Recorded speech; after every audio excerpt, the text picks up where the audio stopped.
अस्सलामुअलैकुम वरहमतुल्लाहि वबरकातुहू। हमारा इस यूट्यूब चैनल पे आप सबको खुश आमदीद है।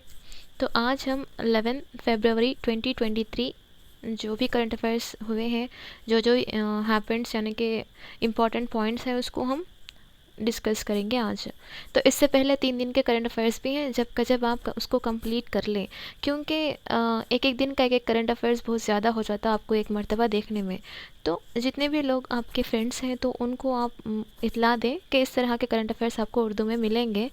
तो आपको ईज़ी से करंट अफेयर्स को एक नोटबुक में लिखने की कोशिश करें और बार बार उसको रिवाइज़ करें। तो आज हम डिस्कस करेंगे, फर्स्ट पॉइंट है वर्ल्ड हैप्पीनेस इंडेक्स 2023। तो हर साल क्या होता बोले तो पूरी दुनिया के अंदर वो कौन सा खुशहाल यानी कि आबादी के लिहाज से उनके जितने भी प्रॉब्लम्स हैं, टेंशन्स हैं, उनके पॉलिसीज़ हैं, मतलब वो कौन सा खुशहाल देश है या क्या बोलते हैं उसको, मुल्क है, बल्कि एक वर्ल्ड हैप्पीनेस इंडेक्स बोल के 2023 एक मतलब ये रिलीज़ करता है एक रिपोर्ट। तो ये कौन सा इदारा रिलीज़ करता बोले तो sustainable development solutions network of union, यानी कि सस्टेनेबल डेवलपमेंट सॉल्यूशंस नेटवर्क बोल के एक इदारा है जो इस तरह का रिपोर्ट पेश करता है। तो हमारे इंडिया का रैंक कितना है, देखो यहाँ पे 136 रैंक है हमारा। तो पूरे इसके अंदर वो लोग कितने हैं, 146 हैं। तो उसमें हमारा रैंक कितना है, 136 रैंक। तो आप सोचिए हमारी हिंदुस्तान की हालत कैसी है। तो फर्स्ट प्लेस में है फिनलैंड, दूसरे प्लेस में है डेनमार्क, तीसरे प्लेस में है स्विट्ज़रलैंड। तो हमारे इंडिया का रैंक कितना है वो याद रखना है, और वर्ल्ड हैप्पीनेस इंडेक्स के अंदर सबसे पहला कौन है, फिनलैंड को आप याद रखना है। तो यहाँ पे आप देख सकते हैं लिस्ट है आपको एक याद रखने की। तो 136 ताकि इंडिया है, 127 श्रीलंका है, 121 पाकिस्तान है, और फर्स्ट में डेनमार्क है, दूसरा आके मतलब फर्स्ट फिनलैंड, दूसरा डेनमार्क, तीसरा आइलैंड है, सॉरी ये फोर्थ वन है, ये स्विट्ज़रलैंड आके फोर्थ वन है। ओके, थोड़ा मिस्टेक हो यहाँ पे, देख लो। उसके बाद यहाँ पे आप देख सकते हैं यही इसी के बारे में है वर्ल्ड हैप्पीनेस, इसी के बारे में कुछ इन्फॉर्मेशन है वहाँ पे। तो दूसरा देखिए आप, हिंदुस्तान में सबसे पहले लिथियम की ज़ख़ीरे की निशानदही हुई है। लिथियम देखो इतना इम्पॉर्टेंट पॉइंट है, एक्सपेक्ट्स है, तो इसके ऊपर क्वेश्चंस पूछने के चांसेस हैं कॉम्पिटिटिव एग्जाम्स के अंदर। तो लिथियम से हम लोग क्या कर सकते हैं, कहाँ यूज़ करते हुए, तो इलेक्ट्रिक्स बाइक्स हो, इलेक्ट्रिकल व्हीकल्स हो, या वॉचेस के अंदर। तो लिथियम की बहुत बड़ी मांग है, और ऐसे औकात में हमारे हिंदुस्तान के अंदर ये मिलना बोले तो बहुत क्या बोलते हैं इसको, बहुत खुशी की बात है हिंदुस्तान के लिए। और ये कहाँ पे, जम्मू कश्मीर में ज़िला रियासी और सलाल हिमना के अंदर, ये इलाके के अंदर मिला है। कितना मिला है देखो यहाँ पे 5.9 मिलियन टन्स है बोल के वहाँ पे निशानदही किए हैं। कहाँ पे, जम्मू कश्मीर में। कौन निशानदही किए हैं, जियोलॉजिकल सर्वे ऑफ इंडिया वाले। तो हम लोग का इम्पोर्टेंट ये होता कि ये हिंदुस्तान में सबसे पहले लिथियम के ज़ख़ीरे की निशानदही कहाँ पे, कौन से रियासत में हुई बोले तो जम्मू कश्मीर है। तो लिथियम आके बहुत ही इंपॉर्टेंट टॉपिक है, आप लिथियम को यहाँ पे देख सकते हैं। For the first time lithium found in India. उसके बाद थर्ड वन है ऑपरेशन दोस्त। तो ये ऑपरेशंस के रिलेटेड जितने भी क्वेश्चंस होते हैं वो पूरे के पूरे इंपॉर्टेंट होते हैं। यानी कि फ़र्स्ट ऑफ ऑल हम ऑपरेशन दोस्त के बारे में डिस्कस करेंगे।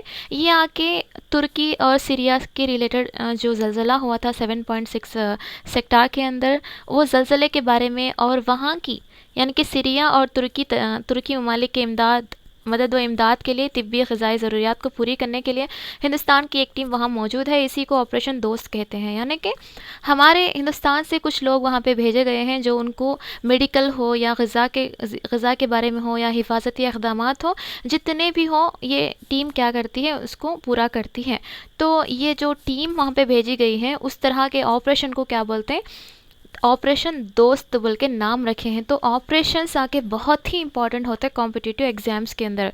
और एक इसमें जीके पॉइंट ये हो जाता कि तुर्की बोल के हम लोग बुलाते, टर्की बोल के, लेकिन अब उसका नाम दूसरा चेंज होके फ़िलहाल तुर्की का नया नाम क्या है बोलते, तुर्किया बोल के है। तुर्किया बोलते, तुर्किये बोल के। ओके, टर्की नहीं होता, अब तुर्किये बोल के बोलना उसको।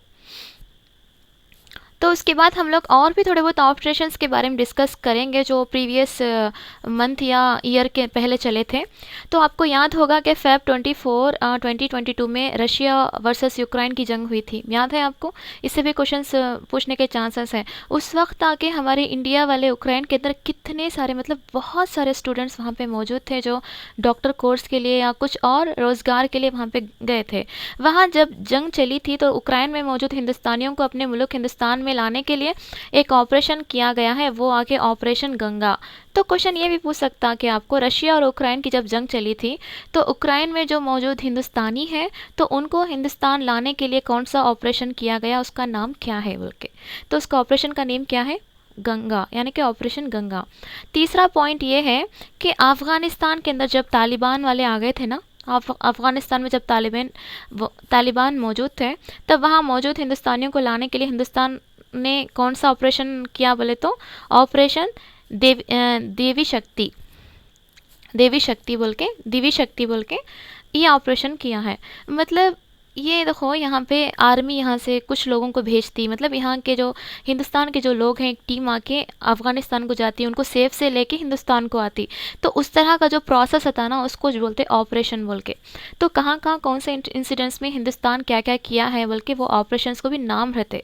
तो वन मोर ऑपरेशंस हम लोग देखेंगे इसमें क्या है बोल के। फोर्थ वन है कोरोना के वक़्त के अंदर जितने भी हिंदुस्तानी थे दूसरे कंट्रीज़ के अंदर तो उनको हिंदुस्तान लाने के लिए थोड़े ऑपरेशंस करे थे। ऑपरेशन समुद्र सेतु, ऑपरेशन वंदे भारत बोल के।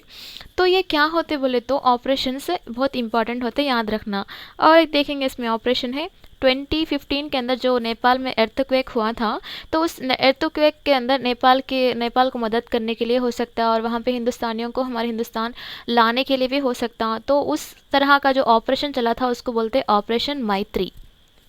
तो यहाँ पे हम लोग 5 ऑपरेशंस का जिक्र करे हैं। देखो ऑपरेशन मैत्री हम नेपाल के अर्थक्वेक से उनके अंदर उनको मदद करने के लिए हुआ। और कोरोना के वक्त में जो ऑपरेशन समुद्र सेतु, ऑपरेशन वंदे भारत, जो कोरोना के मुतासिर मतलब दूसरे कंट्रीज़ के अंदर जो हमारे हिंदुस्तानी हैं उनको कोरोना के औकात में हमारे हिंदुस्तान लाने के लिए जो ऑपरेशन किया गया।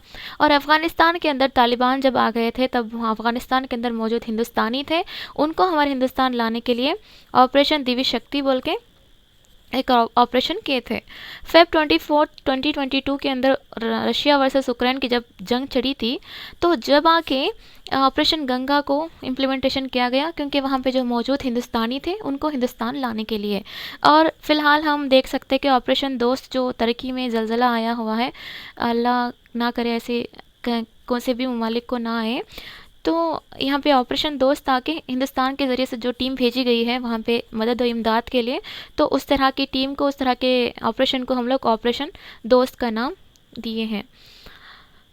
तो ऐसा हम एक चीज़ को रिलेट करते हुए पढ़ना ज़रूरी होता। ऑपरेशंस बोले तो ऑपरेशन के रिलेटेड पढ़ना, आईआईटीज़ बोले तो आईआईटी के रिलेटेड पढ़ना, रिपोर्ट्स बोले तो रिपोर्ट्स के रिलेटेड पढ़ना, हाईएस्ट बोले तो हाईएस्ट जितने भी हैं, ग्रेटेस्ट जितने भी हैं, फर्स्ट बोल के जितने भी हैं उसको भी हम लोग देखते रहना। तो ये रिवाइंड कर लेते रहना, ये बस सुने छोड़ दिए ऐसा नहीं होता, ये रिवाइज करते रहना आप। तो फोर्थ वन देखो, रेमिटाइड्स अराइव टू इंडिया। अच्छा, ये रेमिटाइड्स किसको बोलते हुए तो ये एक इकोनॉमिकली बेस्ड है ये, तो ये बैंक एग्ज़ाम्स के लिए इंपॉर्टेंट होता। तो हिंदुस्तान से रोज़गार के मौके के लिए जो जॉब्स के लिए दूसरे ममालिक को जाते हैं और वहाँ अच्छा कमाने के बाद उनके ज़रूरियात के लिए पैसे लेकर बाकी हिंदुस्तान में मौजूद उनके ख़ानदान को पैसा भेजते हैं, वो पैसे को हम रेमिटाइड्स बोलते हैं। सिंपल सी बात है। रेमिटेंसेस बोले तो क्या है बोले तो फॉर एग्ज़ाम्पल हमारे गांव से समझो या हमारे घर से हमारे भैया गए समझो यूएसए या यूके समथिंग, अच्छा यूएसए को गए समझो, वहाँ पे उनको एक 1.5 लाख 1,50,000 मतलब 1,50,000 सैलरी आती रहती। तो उन्होंने 50,000 रख लेके घर को कितना भेजते, 1 लाख भेजते। तो जो 1 लाख है ना उसको, वो पैसे को क्या बोलते बोले तो रेमिटेंसेस बोलते, जो घर को भेजते ना उसको। तो ऐसा हमारे पूरे दुनिया के अंदर ज़्यादा से ज़्यादा रेमिटेंट्स आके इंडिया का आता करता है, यानी कि रेमिटेंट्स के लिहाज से हिंदुस्तान आला दर्जे में है। यानी कि हिंदुस्तान से गए हुए बहुत सारे लोग अपने घरों को बहुत ज़्यादा मतलब बहुत ज़्यादा पैसे भेजते हैं बल्कि। तो पूरी दुनिया के अंदर हमारा हिंदुस्तान टॉप लेवल में है। और एक बात क्या बोलते हैं इसमें जीके पॉइंट है, हमारे हिंदुस्तान से आके ज़्यादातर कौन सी रियासत में बाहर मुल्कों में जाके रोज़गार का ज़रिया बनते हैं बोले तो केरला से। आप केरला का कहाँ पर भी देखो फर्स्ट फर्स्ट फर्स्ट फर्स्ट दिखाई देता। मेंस्ट्रुएशन पीरियड्स के इसमें मतलब हॉलीडेज देना केरला के अंदर था। यूनिवर्सिटीज़ के अंदर केरला के अंदर आके बहुत सारे हैं, मतलब लिटरेसी रेट भी वहाँ पर बहुत सारा था, और मसाले के लिहाज से भी वहाँ पे बहुत ज़्यादा फेमस है। तो ऐसे केरले के रिलेटेड जितना भी आपको मवाद रहता उसको जोड़ के लिख लेना पड़ता, आपको याद कर लेना पड़ता। अब 2021-2022 के लिहाज से 89.127 मिलियन आके क्या हुआ है, ये इतना आके रेमिटेड्स आके इंडिया को आया है बोल के, ये इसके लिहाज से। तो इसमें मेन हम लोग को याद रखना ये है कि रेमिटेड्स के लिहाज से हिंदुस्तान आला दर्जे में है। तो रेमिटेड्स कौन सा है बोल के हम लोग याद रखना है। तो यहाँ पे देख सकते हैं कि आप यहाँ पे India the world's top reserve of remittance climbing more than 12% of the world's remittances in 2015। तो ये 2015 की बात हुई है। मतलब ये आपको जस्ट एग्जाम्पल दिखाने के लिए मैं ये रखी, मतलब पहले साल में कैसा था बोल के ये। तो इसमें आप इसको याद रखना इम्पॉर्टेंट हो जाता। 2021 के अंदर 89.127 मिलियन। उसके बाद हम लोग देखेंगे प्लूटो, यानी कि जो प्लूटो है हमारे यहाँ 2006 में क्या हुआ था, उसको निकाल दिए थे ना हम लोग। 2006 में हमारे हिंदुस्तानी शमसी निज़ाम से उसको निकाल दिए थे। रीज़न क्या था बोले तो वो हमारे दूसरे सैयारों को बहुत डिस्टर्ब कर रहा, हमारे मतलब हमारे सैयारों के मदार में भी आ जा रहा बोल के। तो और वो हमारे शमसी निज़ाम से बहुत दूर है बोल के भी उसको निकाल दिए थे। तो ऐसे बहुत रीजंस हैं प्लूटो को निकालने के हमारे शमसी निज़ाम के अंदर। तो प्लूटो के बाजू में एक आपको एक सयारा नुमा दिखाई देता है, यानी कि एक छोटा सा प्लैनेट तौर पे। इसको हम तेलुगु में ग्रह शकला ग्रहम बोलते हैं। अब उसको उर्दू में क्या बोलते हैं मुझे आइडिया नहीं आया, जब हम ग्रहम बोलते हैं।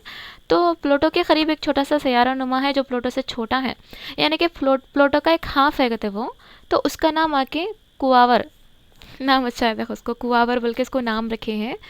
तो ऐसे आके ये पूरे आपको एसएसटी के अंदर इंपॉर्टेंट हो जाता है, साइंस एंड टेक्नोलॉजी के अंदर। उसके बाद आके India's first voice visual vernacular banking app for digitally challenged, यानी कि जो अंधे लोग हैं, डिजिटली चैलेंजड जो लोग होते ना, तो उनके लिए आके ये दिया गया है। यानी कि ऐप क्या है, हेलो उज्जीवन बोल के।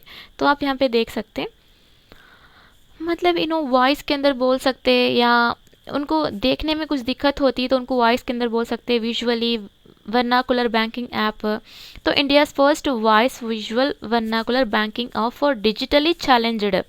तो ये ऐप का नाम क्या है, हेलो उज्जीवन है, जो चैलेंज्ड पीपल के लिए निकाले गए हैं। तो उसके बाद यहाँ पे प्रोसेस फूड कॉजेस कैंसर, मतलब प्रोसेस फूड बोले तो आपको फॉर एग्जांपल ऑलरेडी खाना पका के रहते, तो खाने को हम लोग खा लिए समझो। अब खाना पका के रहते तो उस खाने को हम लोग खा लेते और थोड़ा खाना बच के रहता, तो उसको क्या करते बोले तो फिर सुबह में उठ के उसको लेमन राइस वगैरह बनाना, फिर वो बचा हुआ खाने को फिर उसको सुखा के कुछ ऑयल में यूज़ करना, ऐसे थोड़े ट्रिक्स रहते।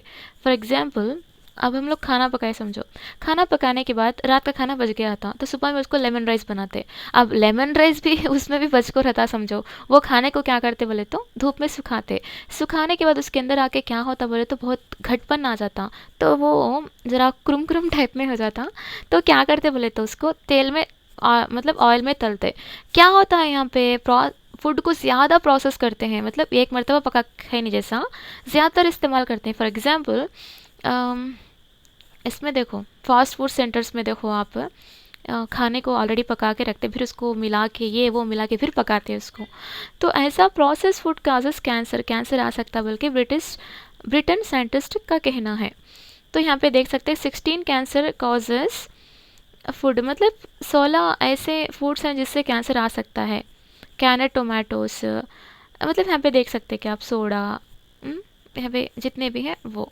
तो मेन याद रखना है कि कैंसर आके प्रोसेस फूड के ज़रिए से आता, बल्कि कौन बोलते हैं, ब्रिटेन साइंटिस्ट बोलते हैं। उसके बाद देखिए यहाँ पे काला घोड़ा फेस्टिवल है returns, Kala Ghoda festival returns to Mumbai after break of 2 years। हाँ, उसको ब्रेक क्यों हुआ बोले तो कोरोना था ना, इसके लिए ब्रेक पड़ा उसको। तो ये क्या है, Asia's biggest multi cultural festival. यहाँ पे बहुत सारे मतलब कल्चरल वाले मिलके क्या करते हैं, फेस्टिवल को मनाते। तो ऐसे पॉइंट्स आके बहुत ही इंपॉर्टेंट हो जाते, मतलब एक एक रियासत में कोसा कोसा फ़िलहाल तेलंगाना के अंदर एक जात्रा हुआ था। ऐसे 2 जात्रे हैं हमारे एपी के अंदर। ऐसा ये जो जात्रे होते हैं ये पूरा के इम्पोर्टेंट हो जाता हमारे करंट अफेयर्स के अंदर। और ये काला घोड़ा फेस्टिवल कहाँ पे बोले तो मुंबई के अंदर। पूछ सकता मुंबई के अंदर होने वाला फेस्टिवल कौन सा बोल के, काला घोड़ा है। तो ये फेब 4 से लेकर 12 फेब तक चलने वाला है, चला था ये। और चला था नहीं, चलने वाला भी है ये मल्टी कल्चरल फेस्टिवल है ये।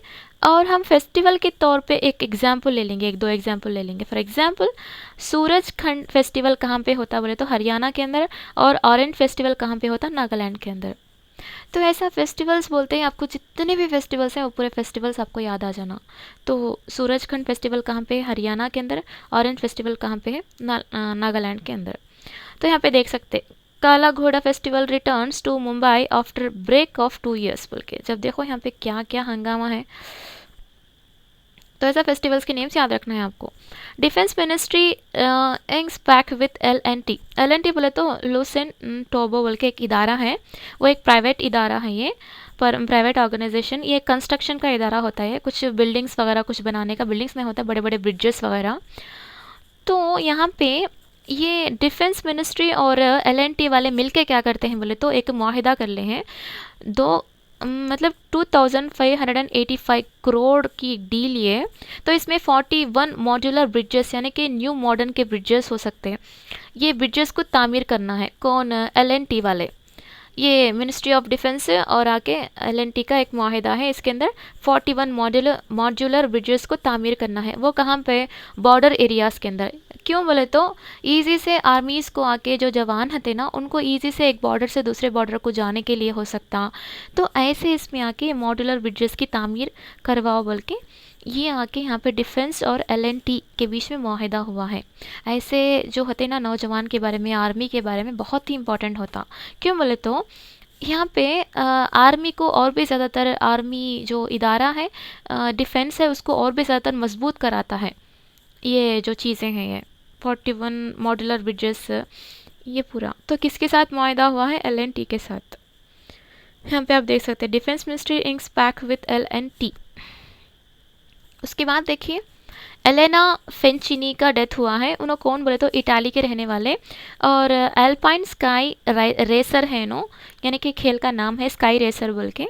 इन्हों 6th वर्ल्ड चैम्पियनशिप, 6 मरतबा उन्होंने वर्ल्ड चैम्पियनशिप जीते हैं नो, बहुत सारे वर्ल्ड ओलंपिक्स में 6 मरतबा उन्होंने वर्ल्ड चैम्पियनशिप जीते हैं नो। तो एलेना फेंचिनी इनका नाम है। और यहाँ पे उनको देख सकते हैं क्या, देखो Elena Fanchini was an Italian alpine ski racer. She was born in Val Camonica and focused on the speed events of downhill and Superb G. Her younger sisters Nadia and Sabrina also raced on the Italian team. तो इसमें main याद रखना है आपको ये Elena Finch करने वाले आके नो एक स्काई रेसर है जो कितनी मरतबा उन्होंने वर्ल्ड चैम्पियनशिप जीते हैं, 6 मरतबा। तो यहाँ पे देखिए आप एक क्रिकेट की दुनिया में हम आ गए जो हमारा फेवरेट होता है गैरी बैलेंस बोल के। मैं इसको थोड़ा प्रोनाउंसिएशन रॉन्ग करूँ शायद, गैरी बैलेंस। तो क्रिकेट के जो हैं पसंदीदा, उनको अगर मतलब बात प्रोनाउंस करना नहीं आए तो सॉरी। तो गैरी बैलेंस है ये, इंटरनेशनल क्रिकेट प्लेयर है ये। तो इंटरनेशनल क्रिकेट प्लेयर किसको बोलते हैं, नॉर्मली हम लोग क्या करते हैं तो वर्ल्ड कप के अंदर इंडिया से आके विराट कोहली, सचिन तेंदुलकर, अब तो सचिन तेंदुलकर नहीं है, विराट कोहली, रोहित शर्मा, इस सभी क्या करते हैं इंडिया की तरफ से खेलते हैं। सेम एज इट इज़ इसमें इनके अंदर क्या ज़्यादातर इंपॉर्टेंस हो गया बोले तो गैरी बैलेंस करने वाला जो शख्स है, जो क्रिकेटर है 2017 में, 17 से पहले इंग्लैंड की टीम में खेला था as a international cricket player के टाइप में। अब आके 2023 में आके जिम्बाब्वे टीम से खेलता है। तो यहाँ पे क्या हो गए, दो कंट्रीज़ के टीम्स में भी इन है। तो ऐसा कौन सा खिलाड़ी है जो 2 टीम्स में भी सेंचुरीज कराया है। इंग्लैंड की टीम में खुद भी एक सेंचुरी कराया है और जिम्बाब्वे की टीम में खुद भी रिसेंट से सेंचुरी कराया है। तो ऐसा कौन सा शख्स है जो दूसरा शख्स वो 2 टीम्स में रहने के बावजूद भी 2 टीम्स में भी सेंचुरीज किया है बोले तो गैरी। तो पहला खिलाड़ी कौन, मतलब दुनिया के अंदर सबसे पहला खिलाड़ी जो ऑस्ट्रेलिया और साउथ अफ्रीका के अंदर रहता होके, मतलब पहले ऑस्ट्रेलिया के साथ टीम में वर्क करके फिर दूसरी बार साउथ अफ्रीका के साथ टीम में वर्क करके 2 जगह पे सेंचुरीज क्रैश वाला कौन बोले तो केपलर विजल्स करने वाले। तो ओके, तो यहाँ पे आपको समझना ये है कि क्रिकेटर एक ही है, एक सम ईयर आके एक कंट्री के लिए खेला रहता और थोड़े थोड़े ईयर आके और एक कंट्री के लिए खेला था। तो ऐसे बहुत कम रेयर आके क्रिकेटर रहते जो 2-2 कंट्रीज़ को खेलने वाले रहते। तो ऐसे कंट्रीज़ को खेलने वाले में आके 2 कंट्रीज़ में भी खेलते वक्त भी 2 जगह भी क्या कर रहे थे, सेंचुरीज़ कर रहे थे। सेंचुरीज़ मतलब 100 रन्स। तो इसमें गैरी का नाम याद रखना है, गैरी है, गैरी बैलेंस है। उसके बाद हम विक्ट्री सिटी बोल के एक बुक है, तो उसको लिखने वाले कौन है, सलमान रश्दी। तो Salman Rushdie victory city a novel बोल के लिखे हैं। तो इनके बुक्स और नेम्स याद रखना इंपॉर्टेंट हो जाता है। एक मरतबा हम रैपिड से रिवीजन देख लेंगे। फर्स्ट ऑफ ऑल हम लोग क्या डिस्कस किए थे, हम लोग पहले डिस्कस किए थे कि वर्ल्ड हैप्पीनेस रिपोर्ट के अंदर हम लोग को वर्ल्ड हैप्पीनेस इंडेक्स के अंदर हमारा जो प्लेस है 136 रैंक है और फर्स्ट वन फिनलैंड है, सेकंड वन डेनमार्क है। तो उसके बाद हम लोग देखे थे कि लिथियम की हमारे हिंदुस्तान के अंदर ज़ख़ीरे की निशानदही हुई है, वो कहाँ पे, जम्मू कश्मीर के अंदर। और उसके बाद आके ऑपरेशन दोस्त है, ऑपरेशन दोस्त आके तुर्की और सीरिया के जो भी ज़लज़ले के मकामात पर जो मदद व इमदाद है उसके लिए जो ऑपरेशन बनाया गया है ऑपरेशन दोस्त है। उसके बाद हम फोर्थ आके रेमिटाइट्स अराइव्स टू इंडिया, यानी कि रेमिटाइट्स के लिहाज से हिंदुस्तान आला दर्जे में है। और उसके बाद प्लूटो के जो करीबी एक ग्रहम यानी कि एक छोटा सा सयारा नुमा है, कुआवर बोल के। और सिक्स्थ वन क्या है बोले तो इंडिया में सबसे फर्स्ट आपको voice visual vernacular banking app करने का एक चैलेंज्ड पीपल के लिए ओपन करे हैं। वो ऐप का नाम क्या है, हेलो जीवन। तो प्रोसेसेस फूड के ज़रिए से हमको कैंसर आता बोल के कौन बोलते हैं, ब्रिटन साइंटिस्ट। उसके बाद काला घोड़ा फेस्टिवल आके रिटर्न्स टू मुंबई, यानी कि काला घोड़ा फेस्टिवल मुंबई में चल रहा है 4 फ़ेब से लेके 12 फ़ेब को। ये एक Asia's biggest multi cultural festival है। यहाँ पे देखो काला घोड़ा बोले तो काला घोड़ा फर्स्ट ऑफ ऑल आपको दिखाई देता। तो उसके बाद डिफेंस मिनिस्ट्री और L&T दोनों मिलके क्या करें हैं बोले तो एक माहिदा करें हैं कि 41 मॉड्यूलर ब्रिजेस को तैयार करना जो बॉर्डर एरियाज़ के अंदर बहुत ही इंपॉर्टेंट होते। और 2585 करोड़ इसके लिए इन्वेस्ट किए हैं। तो उसके बाद हम देखे थे एलेना फिंच की डेथ हो गई है, जो इटाली की रहने वाली है और अल्पाइन स्काई रेसर है और 6 मरतबा वो वर्ल्ड चैम्पियनशिप जीत चुकी हैं।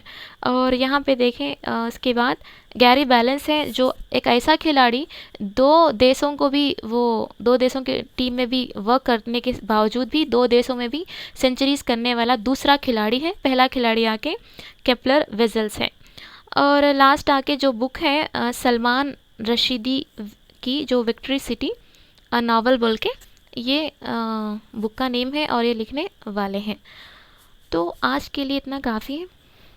तो जितना भी आप पढ़े हैं उसको नोट्स बना लीजिए और उसको बार बार रिवाइज़ करें। ओके, और जितने भी आपके फ्रेंड्स हैं उनको इतला दें कि करंट अफेयर्स बहुत ही इंपॉर्टेंट होता है, बहुत ईजीली हम इसको मार्क्स गेन कर सकते हैं। आप उतने सारे बुक्स पढ़े तो इतने मार्क्स आते बोल के एक अंदाज़ा था आपको, लेकिन करंट अफेयर्स डेली आप अपडेट करते रख लें तो बहुत इजी से आपको 10 मार्क्स इजी आ जाते।